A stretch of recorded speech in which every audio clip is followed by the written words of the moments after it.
They say every marriage begins with a promise. Ours began with a contract.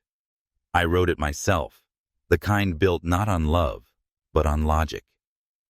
My name is Marcus Whitmore, corporate attorney, risk analyst, husband. For over a decade, I believed in structure, in silence, in staying one step ahead.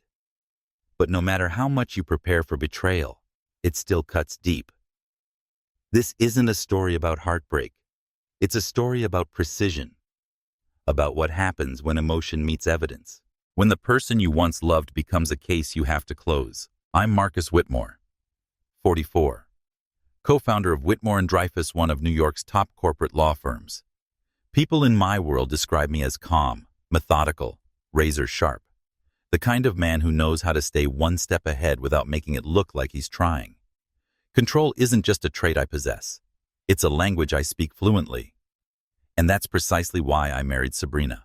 I met her 11 years ago in Los Angeles, at a fundraiser so drenched in self-congratulations, I almost left halfway through.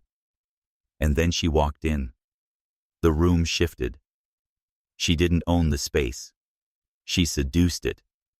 Blonde, poised, eyes like honey stirred with fire. She laughed easily, made small talk like it was performance art, and moved through the crowd as if she knew she was being watched, because she was, by everyone, including me. I remember exactly what she was wearing. A pale blue silk dress, barely grazing her knees, heels so sharp they could have sliced concrete.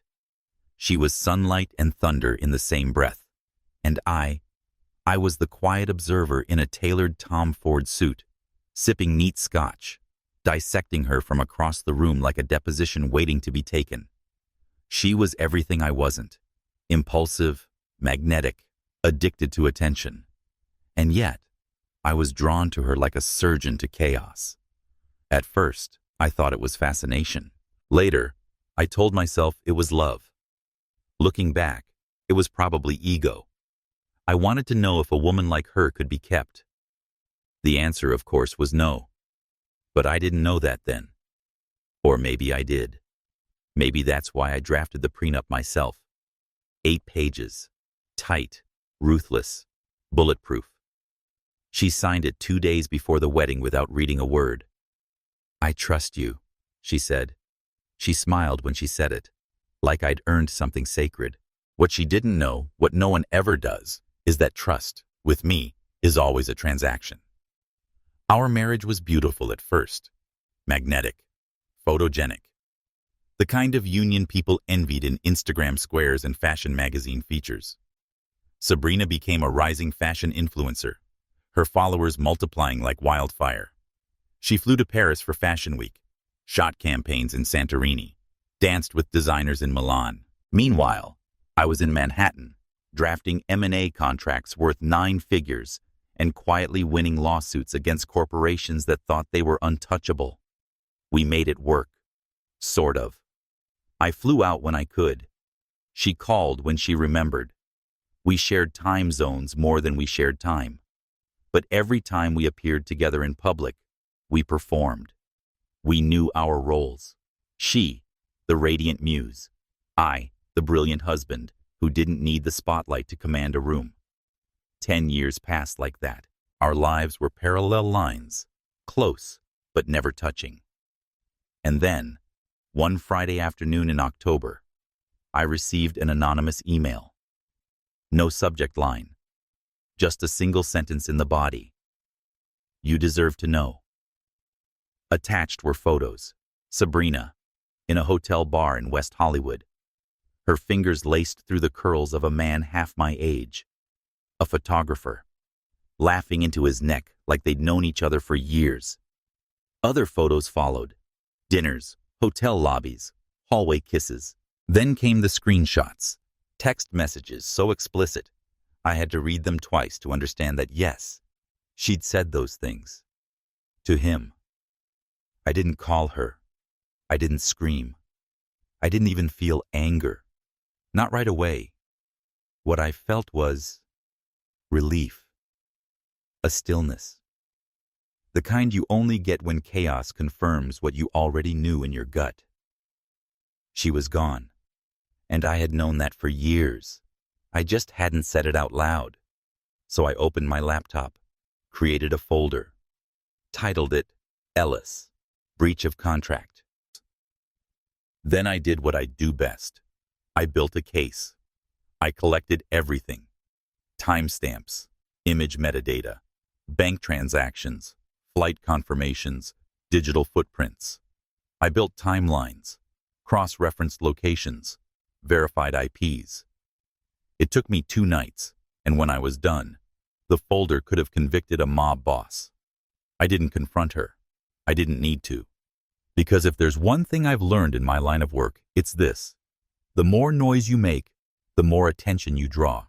And attention is leverage. You never give it away for free. 3 weeks later, she filed for divorce. The petition arrived via courier. Slim envelope, thick with confidence. She played it like she always did, emotionally strategic. Claimed irreconcilable differences. Cited my work hours, the distance, the emotional neglect.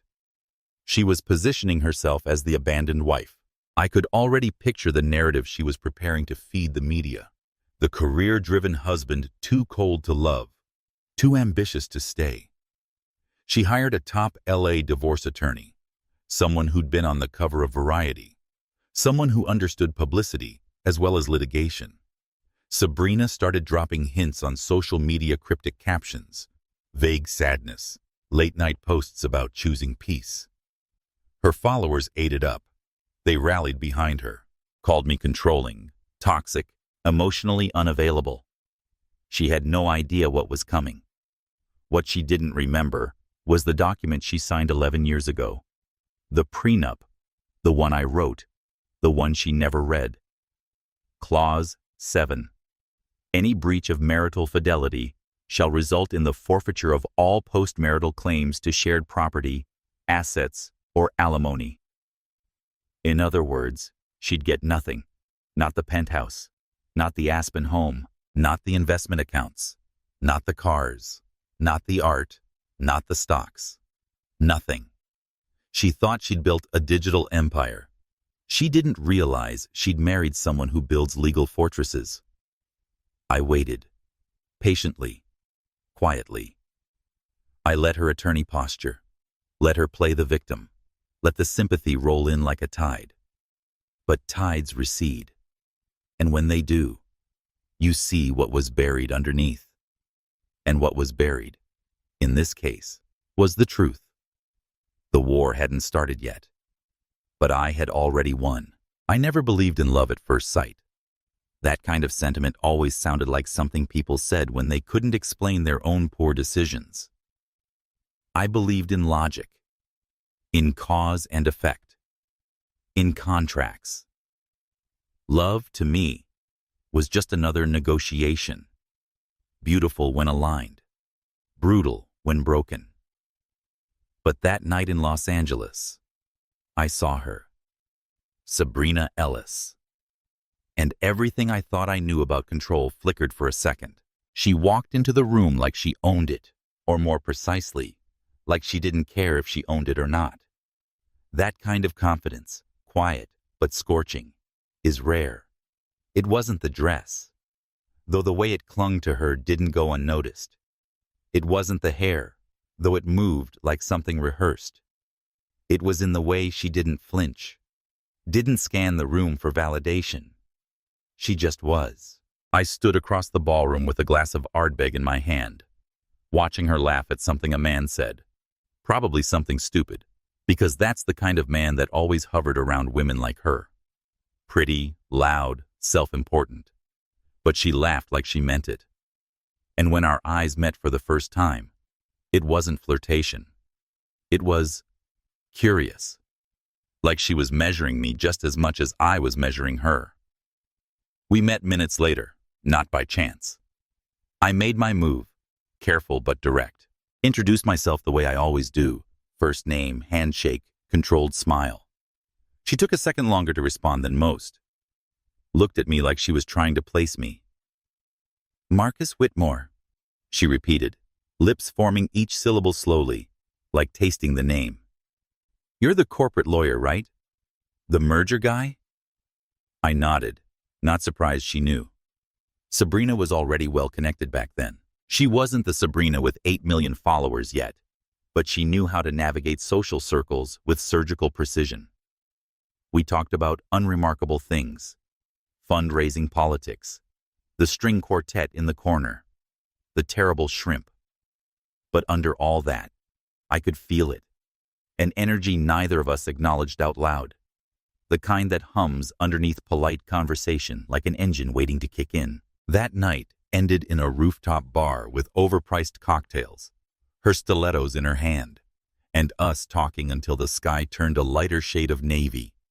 She told me she hated mornings, loved Paris, trusted dogs more than people, and never dated lawyers. I told her I didn't date influencers, and we laughed, even though neither of us were joking. 3 months later, we were inseparable. 6 months in, I proposed. 1 year from the night we met, we were married in a vineyard outside Napa Valley. It was picture perfect, not a leaf out of place. She looked like something out of a dream, in a low-back gown that made photographers fight for angles. I remember thinking, this is it. This is my person. She's unpredictable, yes, and completely opposite to me in every possible way. But that's the point. I don't need a mirror. I need a challenge. Someone I can't map out in advance. Someone who might burn everything down, but make it beautiful in the process. Still, I prepared for the fire. The night before our wedding, I drafted our prenup myself. 8 pages. Every word deliberate. Every clause watertight. I didn't do it because I thought she would fail me. I did it because I don't leave doors unlocked in storms. Sabrina never even blinked. She signed it over coffee the next morning, barefoot in the kitchen, hair a mess, skin glowing in that way that made you forget why you were angry with the world. She didn't ask for edits, didn't consult a lawyer, just said, I trust you, and God help me. I think a part of me believed that would be enough. In the beginning, we fit like puzzle pieces that shouldn't go together, but somehow did. She lit up rooms. I preferred the shadows. She spoke in color. I lived in grayscale. But it worked. At least, it seemed to. While she was flying to Milan for Fashion Week, I was in boardrooms fighting for billion-dollar deals. Our calendars rarely aligned, but our reputations did. To the outside world, we were the power couple brains and beauty. New York meets Hollywood. The man who could silence a room with a look, and the woman who could own it with a smile. But behind that curated perfection, the cracks were already forming. And I, in all my calculated brilliance, chose to ignore them. I mistook distance for resilience, silence for stability. I convinced myself that as long as we played our parts well, the show would go on. After all, I wrote the script, and she signed it. They say marriage is work. But no one tells you what kind of work it becomes when your lives are separated by 3,000 miles and 2 entirely different realities. After the wedding, I returned to New York. Sabrina stayed in Los Angeles. That was always the plan. We told ourselves it was temporary, just until she wrapped up some contracts, finished a few campaigns. A couple of months, she said. Then I'll come to New York and we'll figure things out. But months stretched into years. And figuring things out turned into scheduling around time zones and pretending FaceTime made up for physical presence. She built an empire out west. Her following exploded. 100,000, then 500,000, then 2 million. She started landing front row seats at Fashion Week, covers on indie fashion mags, collaborations with luxury brands. Her face was on billboards. Her voice in podcast interviews. Her curated life splattered across social media like a digital dream. People adored her, worshipped her. They didn't see the version of her who texted me once at midnight. I miss you, but I'm exhausted. And then went silent for days. Meanwhile, I was in Manhattan, arguing with CEOs and navigating billion-dollar mergers. I thrived on structure, strategy, precision. My days started at 5, ended at midnight, and somewhere in between I remembered to breathe. I didn't need to be seen or adored. I needed to win. That was my drug. Sabrina's was attention. And like any addiction, it became a hunger that no amount of applause could satisfy for long. We saw each other once a month, if we were lucky. I'd fly to LA for 48 hours, spend one night in our West Hollywood apartment, attend some red carpet or dinner party where I played the role of the reserved, brilliant husband, while she dazzled. Or she'd come to New York, stay in our penthouse, complain about the cold, and leave before the coffee machine could finish its first brew. But we never fought. Not really. That was the part that fooled me. No screaming, no accusations, no slammed doors, just absence. The kind that doesn't announce itself, but sits next to you quietly, like fog. I used to think the lack of conflict meant we were mature, that we respected each other's space. In reality, we had nothing left to fight for. We were polite because we were strangers.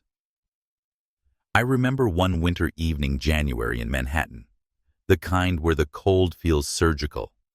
I had just won a high-profile acquisition case. My name was on the front page of the Wall Street Journal.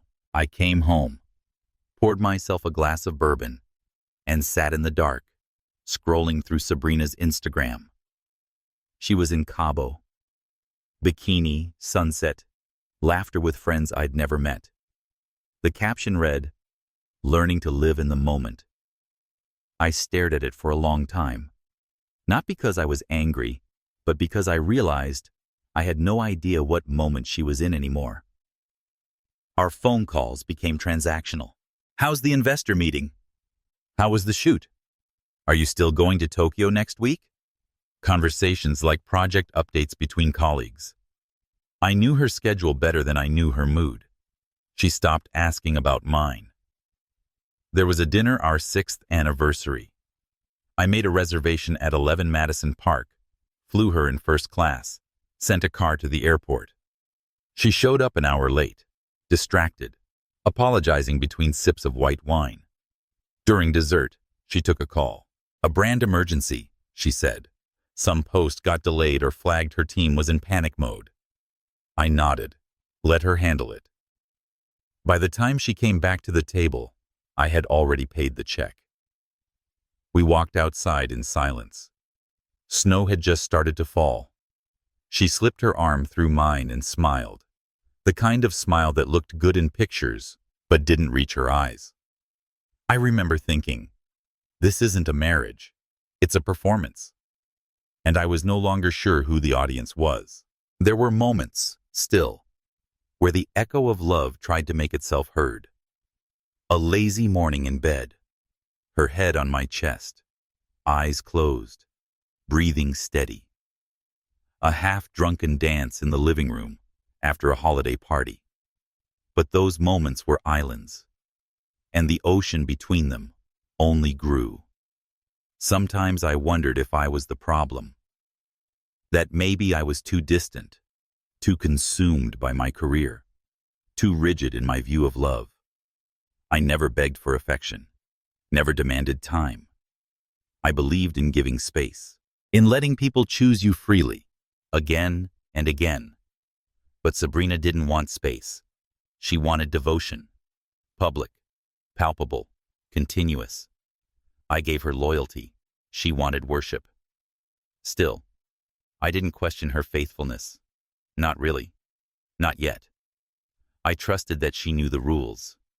And if nothing else, Sabrina loved the lifestyle we had. The homes, the status, the safety of being married to someone who had no intention of failing. I thought that was enough. But even the most stable structures collapse when no one's maintaining them. And deep down, I was already sensing the creak of the beams. It didn't happen all at once. That's the thing about suspicion. It doesn't knock. It seeps in, slowly, quietly, like smoke through a crack in the wall. The first time I noticed it, she was in Tokyo. A brand campaign. New Year's week. We'd just gotten off a video call 10 minutes. Glitchy, nothing special, and as we said goodbye, I said, "I miss you." And she didn't say it back. Not out of cruelty. More like she didn't hear it, or didn't register it as something that needed a response. She just smiled, waved, and ended the call. I stared at the blank screen for a while, longer than I'd like to admit. The second time, it was her voice. She sounded different. Tired, yes, but not from work. Her tone was cautious, measured, like she was editing herself in real time. I've interviewed hostile witnesses who spoke more naturally. I didn't say anything, just listened, filed it away. That became my habit. Observing, gathering, not reacting. It's what I'm trained to do. Analyze data, connect patterns. But this wasn't a merger or an acquisition. This was my marriage. And despite every instinct telling me to stay clinical, something warmer, something messier, kept bleeding into my calculations. She started canceling calls. Something came up. Last-minute shoot.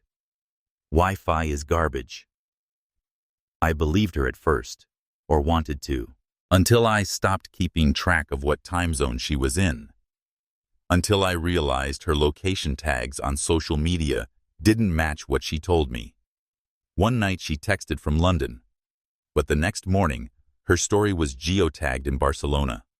Another time, she said she was going to bed early, but I saw a glimpse of her in someone else's post backstage at a gallery launch, drink in hand, hair up in that way she always did when she wanted to be noticed. She wasn't trying to hide. Not really. That's what struck me the most. There was no attempt to erase her tracks, no clever alibi. It was as if she didn't think I was paying attention. Or worse, she didn't care if I was.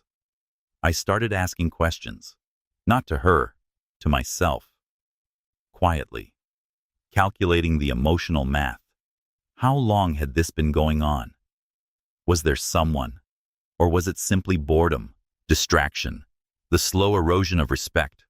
And which was worse? I watched her stories obsessively, not like a jealous man, more like a man trying to catch a crack in a dam before it bursts. The way she smiled at the camera too bright, the way her hand lingered on a champagne glass someone else was holding, the crop of the photo that cut off just enough to make you wonder.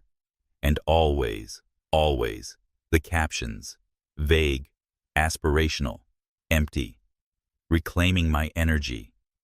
Some things don't need to be explained. Trust the timing of your life. Bullshit dressed up as self-love. Once, I almost texted her about it, asked directly, "Are you seeing someone?" But the words felt beneath me. Not because I was above jealousy, but because I wasn't ready to hear the answer. And if you're not ready for the truth, you have no business asking the question. So I did what I do best. I waited. I listened. I watched. Not for proof, for confirmation. Because deep down, I already knew. It came on a Friday. Quiet. Clinical. Like most devastating things do. No subject line.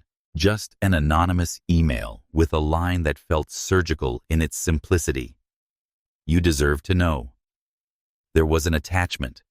A folder. I didn't open it immediately. I stared at the screen for maybe 10, 15 seconds. My hand hovered over the mouse. I wasn't afraid. I was certain. That was the worst part. When I finally clicked, it didn't feel like discovery. It felt like confirmation. Photos grainy but clear. Sabrina. In the lounge of a boutique hotel in West Hollywood. A man, young, with tousled curls, and a camera slung over his shoulder, his hand resting too familiarly on her thigh. Another photo. Them in the corner of a rooftop bar. Faces close. Not kissing. But not kissing either. I kept clicking. Her laughing. Touching his shoulder. Him brushing a strand of hair from her face. A sequence so intimate, it didn't need a caption. Then came the screenshots. Messages pulled from what must have been her phone. I don't know how whoever sent them got them. And I didn't care. I read every word. Slowly. There was no room left for misunderstanding. They talked about hotel rooms, late-night calls, how Marcus never suspects a thing. There was one message short, ugly, that sat like a hook in my throat. It's so nice being wanted again. I didn't speak. I didn't breathe.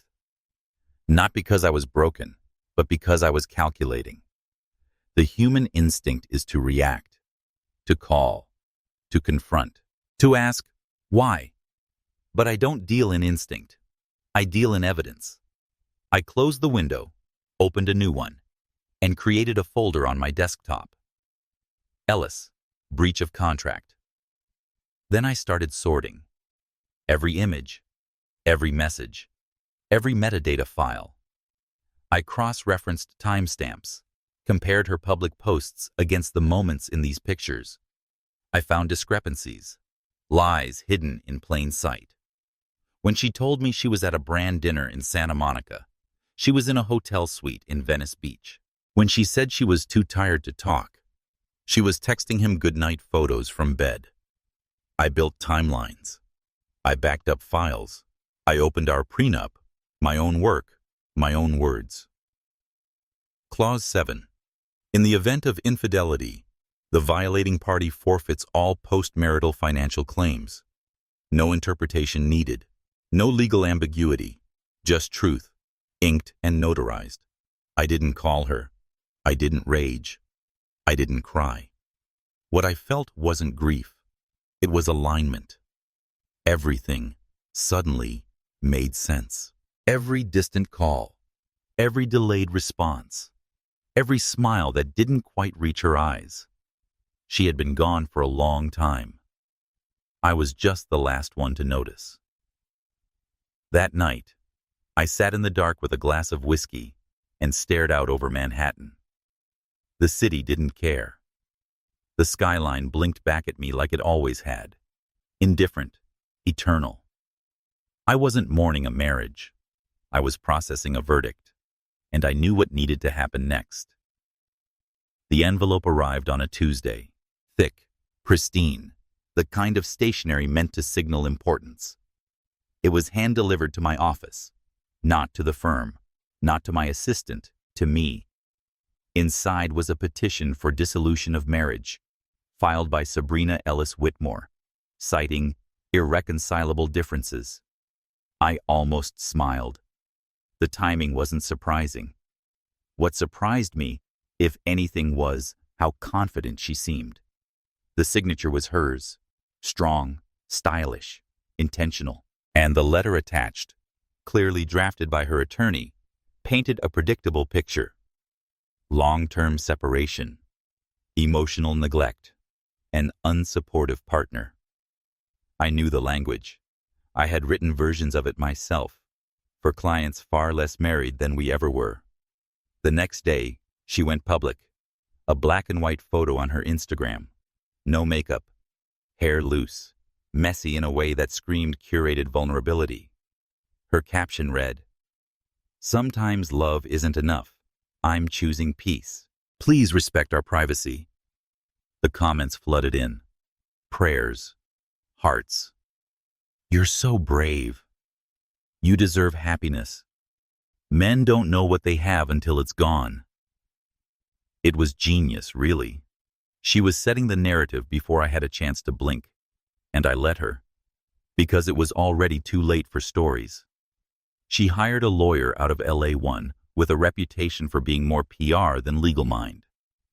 He'd been on talk shows, quoted in Variety and Rolling Stone. Sleek, aggressive, the type who loved a camera more than a courtroom. I recognized the move. She wasn't trying to win in court. She was trying to win in the court of public opinion. But that wasn't where the real battle was happening. I didn't issue a statement. I didn't respond to press inquiries. I instructed my firm's communications team to say one thing: no comment. The silence was strategic, calculated, because noise is what people expect from guilt. And I had no guilt to defend.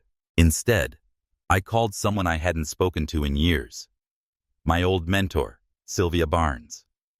One of the best divorce litigators in Manhattan, retired now, but still sharp enough to tear down a deposition with 2 words. "It's time," I said.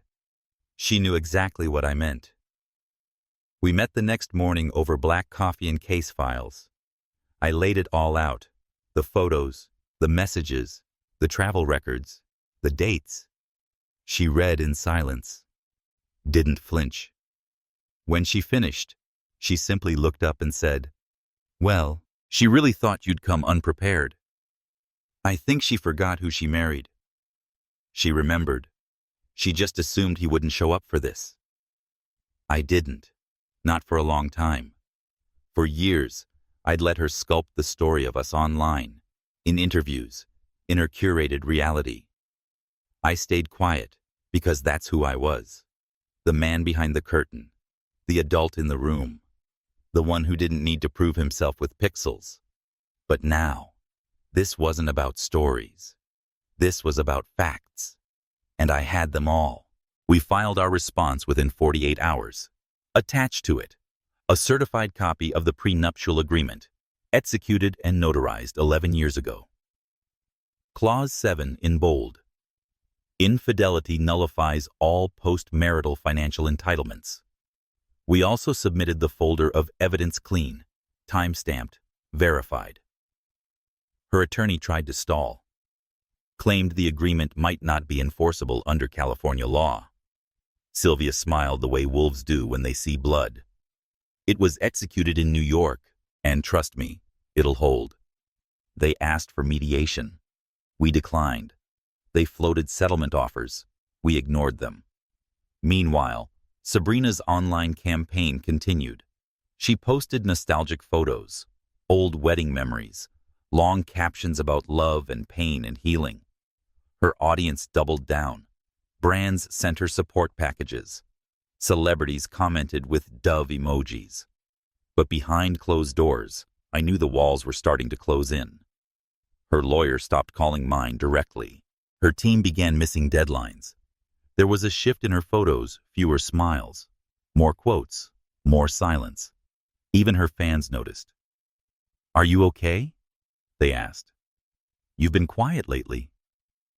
She had no idea how quiet it was about to get. They say silence is weakness, but only when you're trying to be liked. I wasn't. After Sabrina filed for divorce, the machine kicked in fast.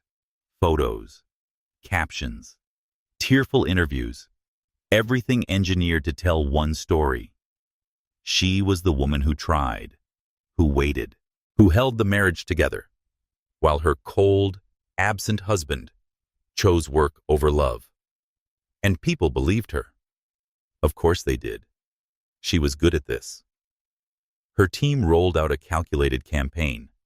Heartbroken posts, slow piano music layered over sunset reels, behind-the-scenes moments of her healing. One reel showed her hugging her dog, voice trembling as she whispered, "It's okay to walk away from what no longer serves you." It went viral. The comments were full of praise.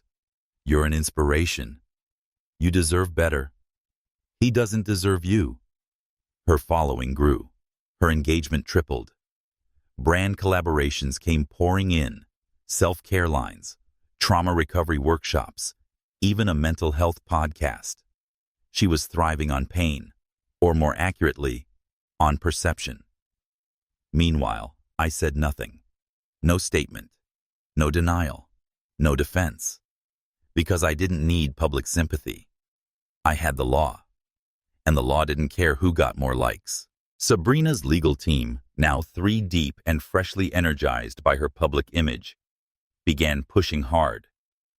demanding access to shared assets, financial disclosures, property assessments. They made noise, lots of it, but none of it mattered, because every move they made was based on a single false assumption, that this divorce would be like every other high-profile split they'd handled. But it wasn't. This wasn't a standard negotiation. It was a pre-written conclusion. The prenup was airtight, enforceable under New York jurisdiction, notarized, witnessed, executed with precision. Clause 7 was crystal clear, and the evidence collected, verified, chronologically ordered, was already filed. When we finally met for preliminary hearings, her team tried to stall, raised questions about enforceability, claimed emotional duress, tried to reframe the infidelity as a reaction to emotional abandonment. My attorney, Sylvia, didn't flinch. She simply handed over a file folder labeled Timeline Breach. It contained everything: photos, timestamps, metadata, cross-referenced travel records. I didn't look at Sabrina during those hearings, not because I hated her, but because I wanted her to see what indifference really looked like. That's something people like her can't handle. Not rage, not confrontation, but silence. Cold, controlled silence. Her second attorney quit after the second session. The third stopped returning media calls. There's a moment in every battle where one side realizes the war is already over. They just haven't been told yet. That moment came the day her publicist released a statement implying that I had been emotionally abusive. That was their last card, the dirtiest one. But even that didn't land. Because Sabrina underestimated one thing. The internet forgets slowly, but it forgives even slower when the lie cracks. Someone leaked our court filings. Not me, not my team, but someone. Suddenly, those same fans who once lit up her comment section with support started asking questions. Screenshots surfaced, receipts, DMs. The same curated image she'd spent years building began to fracture. Her silence became suspect. Her pain looked rehearsed. Her followers, those millions of anonymous hearts, turned into interrogators. The brand started pulling out quietly, then faster, one by one. She tried to pivot, tried to reclaim the narrative again, posted a black screen, then a vague quote. Sometimes the truth is too heavy for people to carry. But it didn't land. This wasn't her stage anymore. The woman who once controlled the conversation was now at the mercy of one she didn't write. And through it all, I said nothing. Because some battles aren't won by fighting harder. They're won by being the only one left standing when the noise fades. The courtroom was colder than usual. Maybe it was just me. Maybe it was the weight of finality in the air. The kind that didn't need loud voices or dramatic gestures. Just a few signatures. A judge's monotone voice. A verdict. Her chair was empty when I arrived. She came in 10 minutes late, alone this time. No entourage, no press, no stylist to fix the strands of hair that always fell just so. She wore black. Not the kind for mourning, no. This was curated too, but something about it felt different. Less performative. More like someone who had run out of stories to tell. The judge didn't take long. The documents were in order. The evidence had already spoken. The prenup held. Her legal team had stopped contesting days ago. Now it was just procedure. Ink and silence. With a few short lines, the court awarded full post-marital assets to me. The penthouse in Soho, the shared investment accounts, the Aspen property, the art, the vehicles, everything. Sabrina Ellis Whitmore was granted her personal belongings.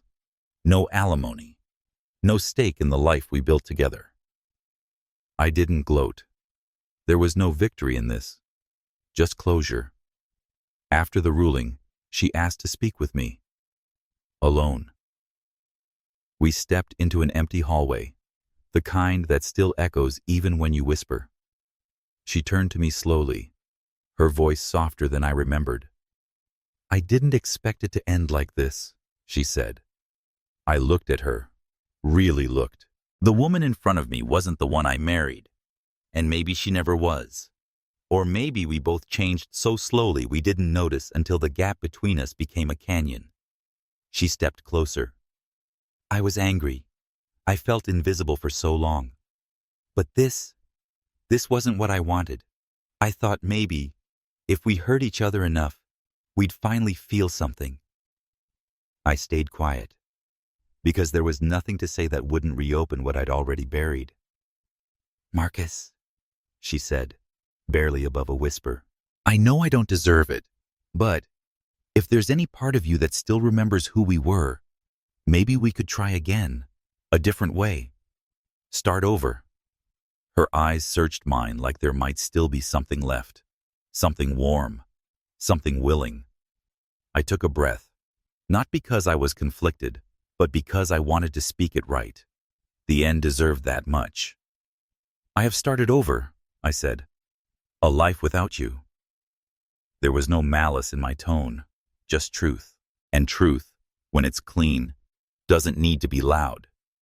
She blinked, and for a second, I saw it hit her that this wasn't a negotiation.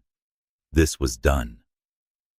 I walked away first, not because I won, but because I was free. That night, I returned to the penthouse. It was quiet, cleaner than I remembered. I poured myself a drink, stood by the floor-to-ceiling windows, and watched the city pulse beneath me. I didn't feel triumphant. I didn't feel bitter. I felt still, like for the first time in years, I wasn't holding my breath. People ask what betrayal feels like. They expect words like rage, grief, vengeance. But the truth is, betrayal is a mirror. It shows you how long you've been pretending. It reveals what you ignored, what you justified, what you accepted in silence. Sabrina didn't break me. She reflected me. The man who thought love was a contract, who replaced trust with terms, who thought control was protection, when all it ever did was keep us both caged. I don't hate her. That's the final surprise. I don't even resent her. I understand her. She wanted a kind of love I couldn't give, and I needed a kind of loyalty she couldn't understand.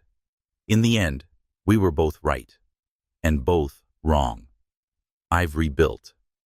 Not in the dramatic, phoenix rising way people fantasize about, but in quiet mornings, in books read slowly, in conversations that don't feel like negotiations.